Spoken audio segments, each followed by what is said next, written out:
সুপ্রভাত বন্ধুরা, তোমরা কেমন আছো? আশা করি ভালো আছো। আমিও আছি মোটামুটি। তো দেখো, সকাল সকাল আজকে হচ্ছে তোমার সানডে। তো সকাল সকাল আজকে স্নান করিনি। স্নান না করে বাসি কাপড়টা ছেড়ে রান্নাঘরে চলে এসেছিলাম। কারণ রবিবার দিন সকাল সকাল স্নান করা হয়ে ওঠে না, কারণ রবিবারে রান্নার চাপ বেশি থাকে।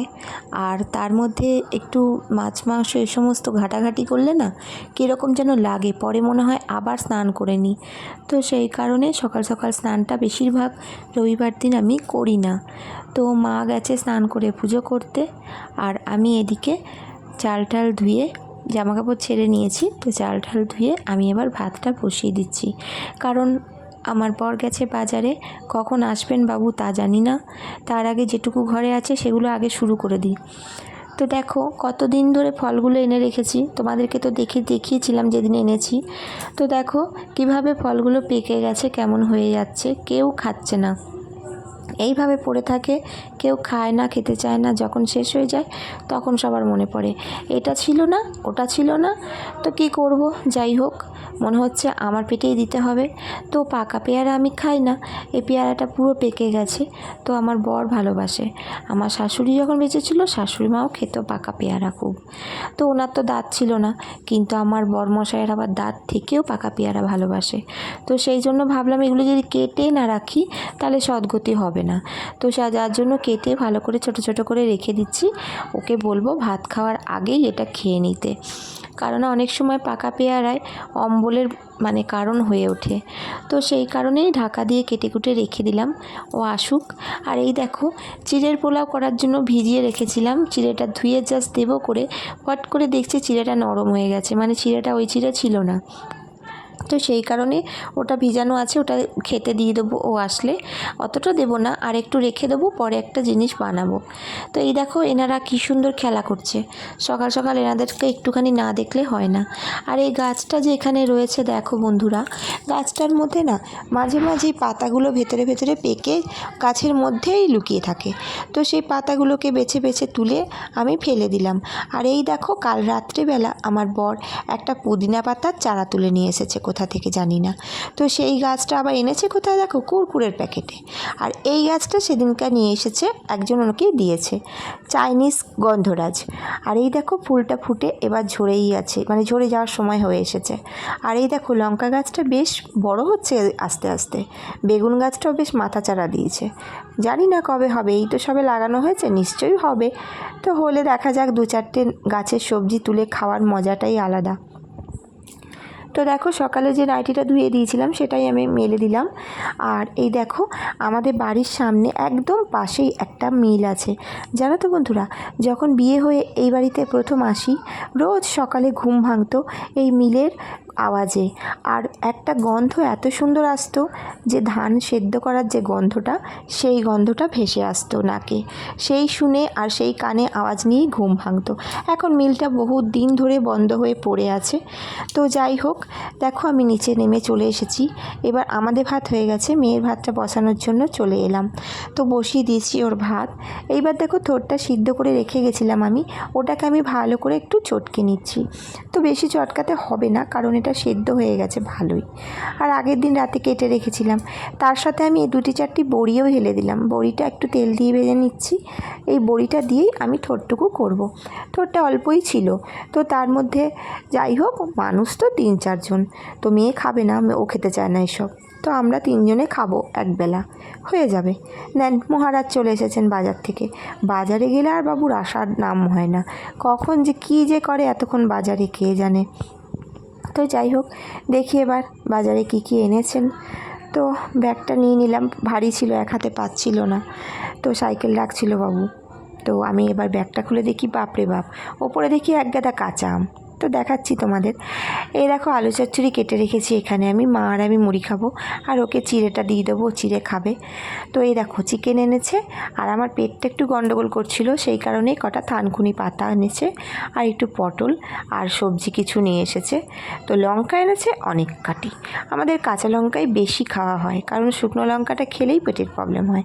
আর এটা আমার এক জামাইবাবু, আমার নয়, আমার হাজব্যান্ডেরই এক জামাইবাবু এই জিনিস আমগুলো দিয়েছে, ওদের গাছের গাছের পাকা আম, কাঁচা পাকা মিশানোই আছে, তবে পাকার ভাগটা কম, কাঁচার ভাগই বেশি আছে। তো এই দেখো আলু চচ্চড়িটা বসানোর জন্য আমি এখানে আলুটা ধুয়ে প্রেসারে দিয়ে দিচ্ছি, নুন হলুদ দিয়ে দেবো। তেলটা আমি এখন দেবো না, তেলটা পরে খাওয়ার সময় দেবো। তো এই দেখো আমি খুবই কম তেলে রান্না করি, জানো তো, তেল খুবই কম দিই, কারণ তেল বেশি মশলা বেশি আমার ভালো লাগে না, আমার বড় ভালোবাসে না খেতে, হালকা হালকা রান্না খুব ভালোবাসে। তো যাই হোক, ওকে এখন দেখো চিড়েটা দিয়ে দিচ্ছি অল্প করে ওর মতন করে, আর বাকি চিড়েটা আবার ফ্রিজে রেখে দেবো, কারণ কোনো জিনিসই নষ্ট করা ঠিক না। মানুষের কোন দিন খাবার জোটে কোন দিন জোটে না তার তো ঠিক নেই। তার মধ্যে দেখো একটু লেবুও দিয়ে দিলাম, লেবু দিয়ে নুন দিয়ে খুবই সুন্দর লাগে।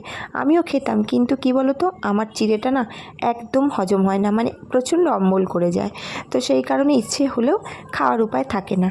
তো যাই হোক, ওকে আমি দিয়ে দেবো। এবার ভালো করে ঘাটিয়ে নিলাম, চিনি দিয়ে নুন দিয়ে একটু লেবুর রস দিয়ে, এইবারও খাবে।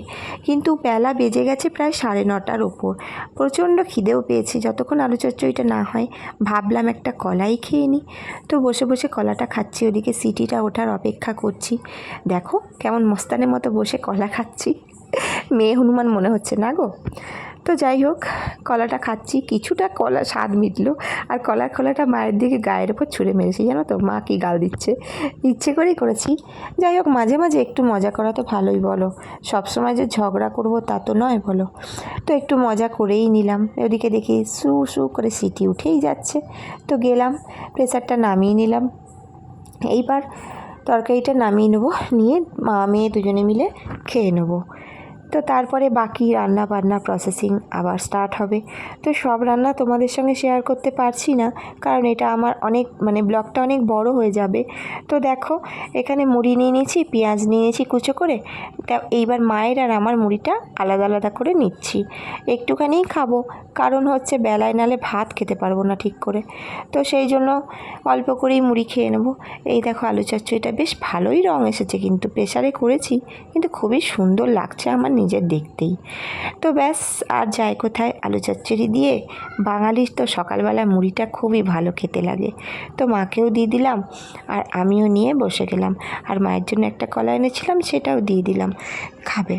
তো দেখো এখন আমরা দুজনে বসে আমরা দুজনেই ভুক্কার আছি।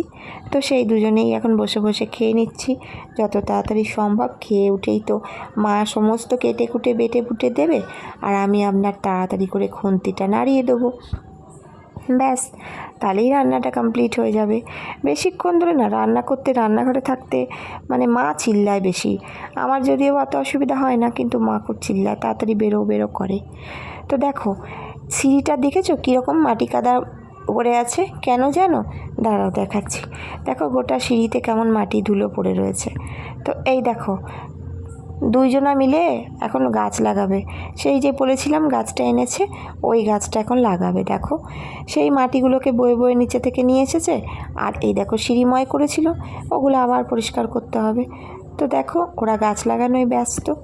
গাছ লাগিয়ে এসে আমার বর হাঁপিয়ে গেছে, তখনই ওকে দিলাম পেয়ারাটা, তুমি হাওয়া খাও আর পেয়ারা খাও। এদিকে চিকেনটা এনেছিল, চিকেনটা কষাচ্ছি আমি বসে বসে। তো চিকেনে একদমই তেল কম দিয়েছি, কিন্তু দেখলে বোঝা যাবে না, খেতেও খুব সুন্দর লাগছিল। তো এই যে মশলার কোটোগুলো সব রয়েছে, এগুলো সব আজকে পুছবো ভালো করে, পুছে তারপরে মিক্সিতে ঢোকাবো। তো দেখো আমার বাসন মাজা কমপ্লিট, রান্নাও কমপ্লিট। রান্নার জায়গাটা বেশ পরিষ্কার পরিচ্ছন্ন করে রেখেছি, কড়াইটাও বেশ সুন্দর করে মেজেছি। তো তার মধ্যে খেয়ে দিয়ে হাফ খেয়েছি, খেতে খেতেই দেখো কী কাণ্ড ঘটে গেল, বোলটা হঠাৎ করে ফেটে গেল জানো। আর মাছগুলো একদম ছটপট ছটপট করছিল এই জলের মধ্যে, কি কষ্ট লাগছিল দেখে কি বলবো জানো। সমস্ত পাথর ছড়িয়ে মাছগুলো এমনভাবে ছটপট করছিল। আমার বর খাওয়া থেকে উঠে গেল, আমি মা সবাই উঠে ওদেরকে বাঁচানোর জন্য একটা ছোট্ট পাড়া টিফিন বক্স নিয়েছিলাম, ওর মধ্যে জল দিয়ে আগে ওদেরকে তাড়াতাড়ি জলের মধ্যে ফেলেছি। মনে হয় কোনো জিনিস না পুষলে ঠিক আছে, কোনো জিনিস যখন ঘরে পোষা হয় না, তখন তাদের কিছু হয়ে গেলে না কেমন যেন ভেতরটা আনচান আনচান করে। মাছগুলো যখন নিচে পড়ে ছটপট ছটছট করছিল, মনে হচ্ছিল না বাকি ভাতটুকু আর খাই।